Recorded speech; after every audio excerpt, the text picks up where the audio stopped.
This is Minister Paul, a watchman on the wall in Northern California, and it's Wednesday, May 18th.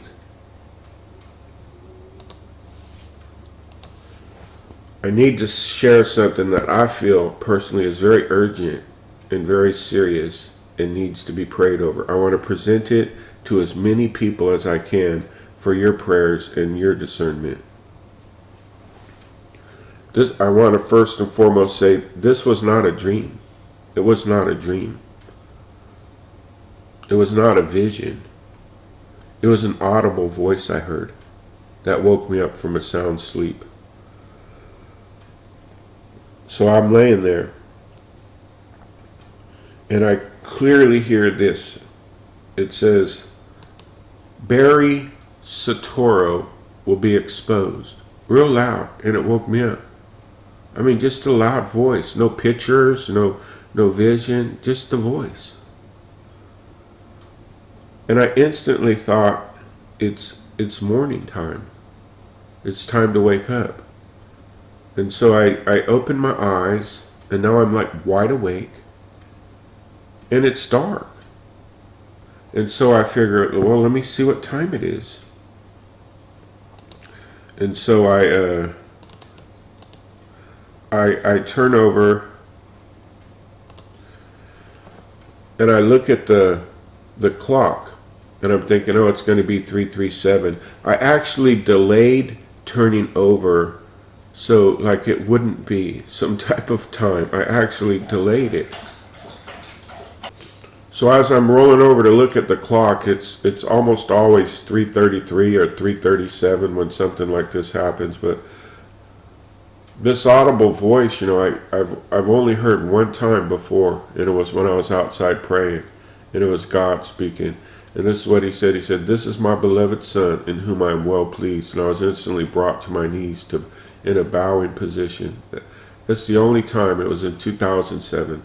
It's the only time I've ever heard an audible voice. Well, this audible voice spoke, and it said, Barry Soetoro will be exposed. And so I delayed looking at the clock in case, it was some type of, psychological, subconscious thing that I knew to wake up at a certain time. So I delayed. I waited a minute, and then I rolled over, and it said 4:40 a.m.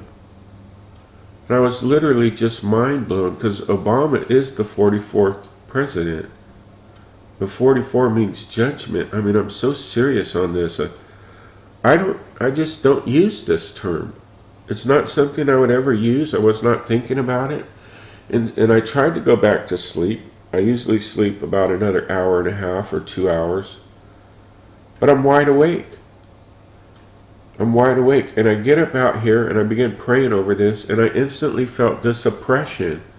An oppression is falling upon this land. And I'm figuring, I got to pray, I got to press in, because this was a serious, dark oppression. And I knew instantly that people all around the world were feeling the same oppression. We're in the end times. We're in the last of days. And so I was grieved in my spirit because I'm like, man, if I'm feeling it this strong and I'm on my face, prostrate every day praying, I imagine what other people are feeling who are backslidden, or in a lukewarm state, what type of attack they're under if they're not praying at all.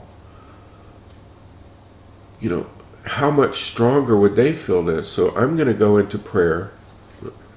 Speaking of 737, I'm going to go into prayer, and I'm going to pray today with all of my heart, mind, body, and soul. And I'm going to be praying for you. And I pray that you wake up and you pray for yourself.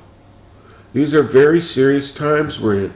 I don't know the full meaning of what it meant that he's going to be exposed. Exposed as what? And I mean, right before the elections, I'm asking you to help me. I'll be praying for you. This is very serious. The way I was woken up, the time I was woken up, the fact that I couldn't fall back asleep and then instantly felt like a dark blanket of oppression falling over this is very significant. And I think it's so important that we pray urgently and fervently for each other and against this deception. We need to pray. We must pray.